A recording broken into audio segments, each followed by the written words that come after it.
แล้วที่เฮาพบกันเป็นวันที่แสนทรมานสะทบสะท้าน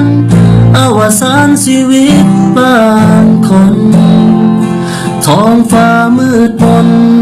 คนทั่วประเทศท่วมใจสวยเหลือเพื่อแห่งน้ำใจส่งไปสู่พี่น้องอัตตปืออุทกภัยในครั้งนี้บ่อาจจะคิดลายหอยชีวิตติดอยู่ในหลังคาเรือน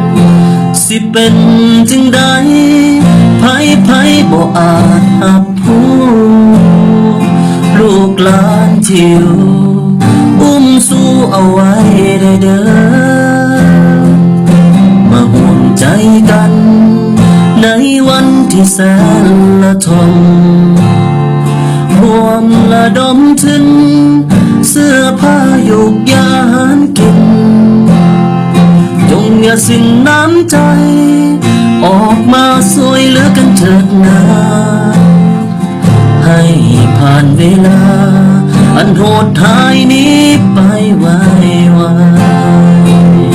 ให้ผ่านเวลาอันโหดท้ายนี้ไปไว